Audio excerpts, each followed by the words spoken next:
What is philosophy? Lots of ways to answer that question. I think most people who use the term, who say it's my philosophy or what philosophy is, or they're talking about that collection of beliefs which gives their life meaning, which they use to shape their opinions. Uh, Not what a professional means when the professional uses the term philosophy. The history of the word, philosophy, philosophos, the love of wisdom. That's a big part of what philosophy is. Over the years, philosophy has grown to have very technical use, but that technical use grows out of the love of wisdom. So love is a fairly complicated concept. Compared to love, wisdom is far easier to understand. So let's just hold love in abeyance a moment and talk about wisdom. What is wisdom? Well, it's not knowledge. Not as simple as that. If it were knowledge, then you could just sit down and study a book and learn your wisdom tables the same way you learn your multiplication tables.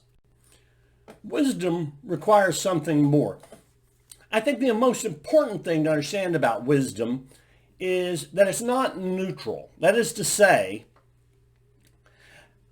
learning the multiplication tables is the same the world over.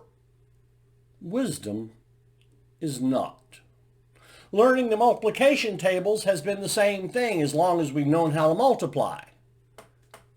Wisdom is not.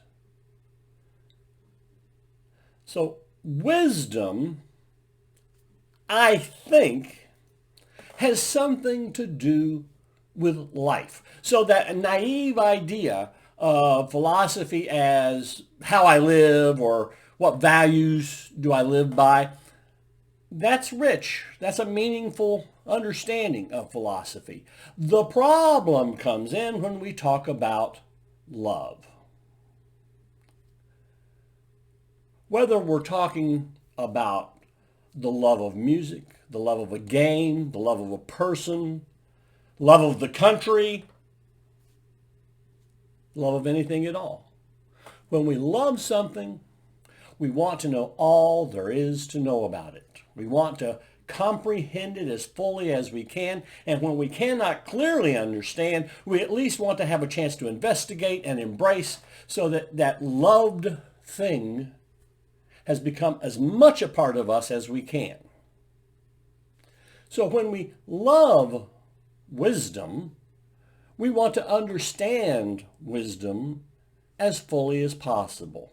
Now, we discarded the idea that knowledge and wisdom are the same thing, and I think rightly. But I do think that in order to be wise, you must know something. Well, that brings us, of course, to Socrates. Socrates, the 4th century Athenian, who caused so much trouble and uproar in his time that they had him executed, Socrates was deemed by many to be the wisest of men. Some friends, thinking that, well, let's confirm it. Let's check Socrates out. Just how wise is he? And so they went to the oracle at Delphi to have the gods tell how wise is Socrates. So they came to the oracle, expecting, by the way, a kind of vague answer. The oracle seldom gave anything that you could understand entirely. In fact, the more obvious the oracle's answer, the more disguised it probably was. The story is told of the king of Parthia visiting the oracle to find out what would happen if he invaded Persia.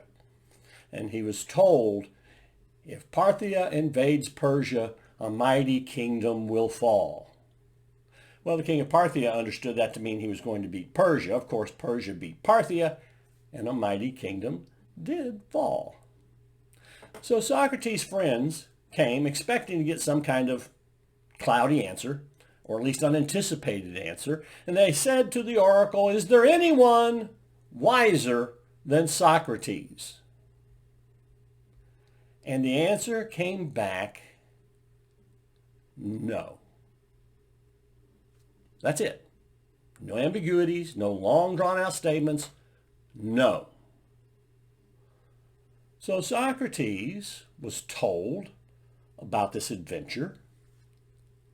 And he told his friends, he said, well, if that's actually, I don't know that I trust you people, but if that's actually what the oracle said, then I think what the oracle meant is that I am the wisest only because I know that I know nothing. Okay. A moment ago, we said knowledge and wisdom were tied together. Socrates says, no, they're not. Or rather, that he's not all that wise, perhaps. I think you have to know something. And it turns out, of course, that Socrates knows all kinds of things. I mean, let's be honest. He knows how to speak Greek. He knows how to use his sword, shield, and spear in battle. He knows how to inveigle people in his ideas and his conversations. So he's being a little disingenuous in this story. All I think that we're supposed to take away from it is that we should not be arrogant in our wisdom, that a wise person is never arrogant. Because a wise person is aware that while there may be a great deal of knowledge in their possession, they never know everything. And in this day and age, almost none of us know even the smallest fraction. So we've learned two things. One, wisdom has knowledge, but isn't knowledge. Wisdom has humility.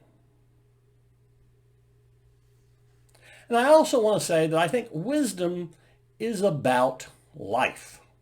That is to say, I wouldn't normally say, oh, he's wise about computers, and mean that he knew how to build a computer or run software well, or even write his own code. If we said something like, oh, he's wise in computers, we'd be talking about the ability to use those computers. So wisdom is about use, it's about life, it's about knowledge, and it's about humility. So I know that much about wisdom, and I know that I want to know more. I want to know everything. So I want to know as many things as I can know. Well, this raises a problem. What do I know? I mean, if Socrates is right that he doesn't know anything, then what is he talking about? I mean, as I say, he couldn't even say, I don't know anything without knowing how to talk. He couldn't even understand these guys if he didn't have some comprehension of grammar and vocabulary and the behavior of the oracle. But I know nothing. One branch of philosophy is called epistemology, and in it we study what it means to know something. Now, there are and have been since Socrates' day skeptics. And when we use the term skeptic, we're not talking about just somebody who gives things the eye when they come through.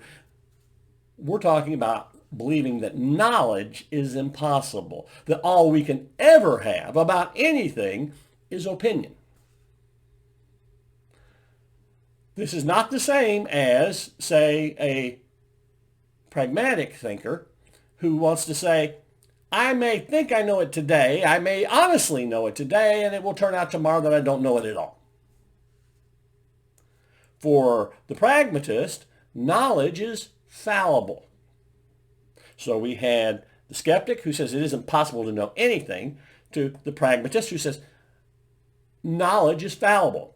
What I know today, I may not know tomorrow. And then we reach the realist. And the realist thinks there is real knowledge.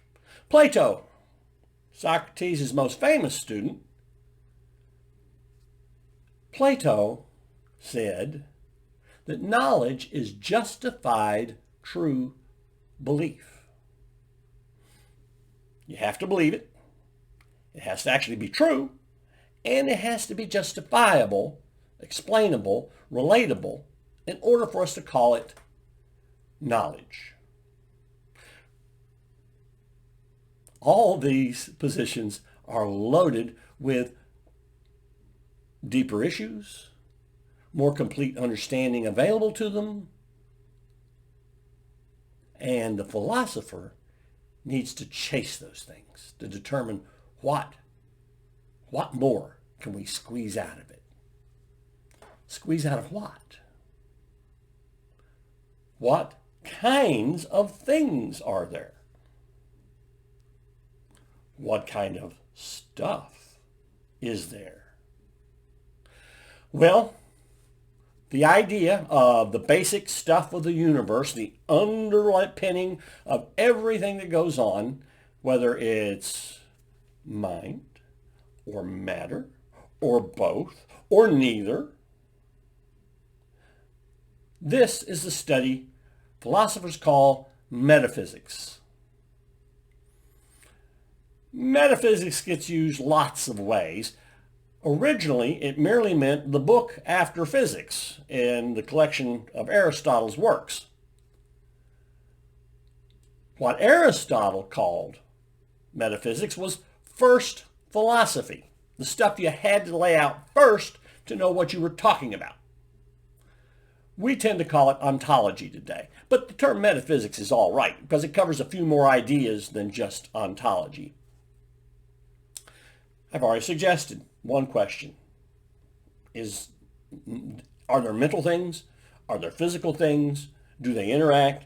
Are they different? How do they relate to spiritual things? Are there 3 different kinds of things? Is there only one kind of thing? Are there millions of kinds of things? These are the questions philosophers try to answer, because in order to have knowledge of stuff, we have to know what stuff is. Sometimes we figure things out, by the way, in philosophy. Sometimes philosophers get an answer, and almost every time they get an answer, we call it science. You see, before the 19th century, what we would today call physics, biology, chemistry, the sciences, were all referred to as natural philosophy. That's not to say the other philosophy is unnatural. It's merely to say that it's thinking, philosophical thinking, the love of wisdom about nature. And we've learned things about nature, and we've closed the book. They haven't stopped being philosophy. It's just that philosophy wants to ask more. Always more. And so when enough answers are collected that more starts becoming, believe it or not, a smaller and smaller issue. And I know you don't believe that, but it's true. It gets passed over to the scientists. They can work math on it. They can do experiments on it. And philosophers are like, okay, yeah, we can do that too, but we like thinking the big thoughts. We don't just want to know what stuff is there or how we know the stuff that is there. We want to know whether that stuff is any good or not. We're involved in making value judgments, all of us, all the time. Everywhere we look, everything we do. This is good, this is bad, this is beautiful, this is ugly, this is economically valuable, this is economically worthless. We can go on, but we won't, not right now. Value judgments. The big value judgments, of course, that we're all familiar with are the judgments we make about each other, or perhaps about ourselves, or about our community. We make moral judgments. We make ethical judgments. Let's take 2 seconds here and distinguish ethics and morals. I tend to use the terms interchangeably. There is a distinction that exists, and it's worth mentioning, and then I'll ignore it. Ethics is from the Greek word ethos, habit, and it refers to my behavior or another person's behavior. Moral is from a Latin word meaning mores, which is the ways of the people. So morals come out of the group. Ethics come out of the individual. But as we know, these things get used both ways because groups are made up of individuals. So perhaps an ethics becomes a morals. Individuals are influenced by the group, and a moral becomes an ethic. So, but the important thing here is that we do pass judgment on good and evil. Can we know about good and evil? We're going to talk to the epistemologists about that. What are they going to require for knowledge? Can ethics provide what we need for knowledge? What is labeled good and evil? What sorts of things are the kinds of things that can be good and evil? Well, the metaphysician is going to tell us about that. See, they're all interrelated. They all build on each other. And it's obvious ethics grows into politics, that as metaphysics grows into the various sciences, there are wisdoms in those sciences. And so we have philosophy of mathematics, philosophy of physics, philosophy of chemistry. You can take courses at many universities on these things. What philosophy is, though, is not an opinion. At least the goal is for more than opinion. Let's say that. So, borrowing at least Plato's justified true belief, how can we know that what we believe is true? How can we justify it? Logic. Logic is the rules by which we judge thinking as leading to truth or not. That is to say, a logician looks at the argument, the case made for a conclusion. If the argument works, then the conclusion, however unattractive, unappealing, or appealing or attractive, is true.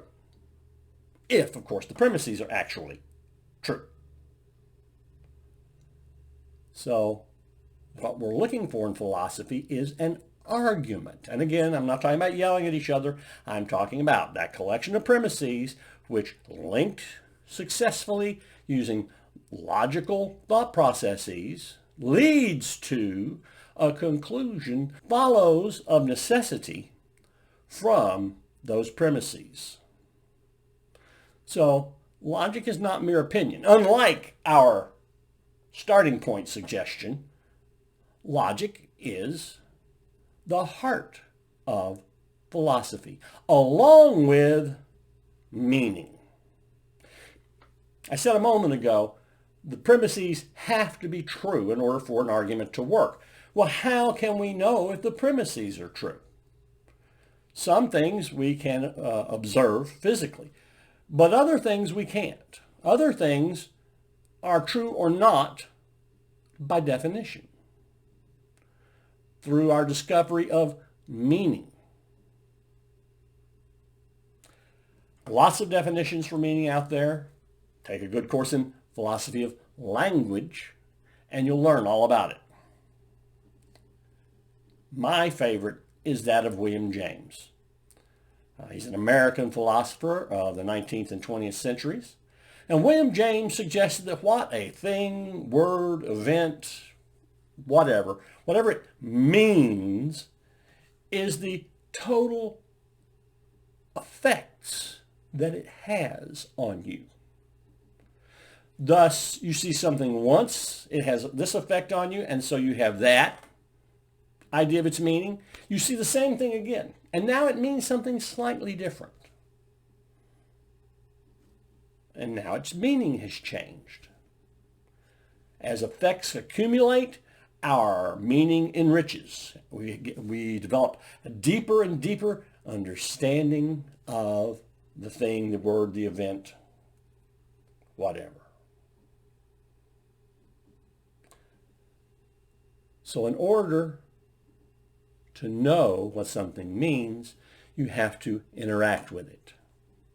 And the more profound that interaction, the more complete its meaning for you. Now, I share my meaning with you. You share your meaning with me. Meaning grows.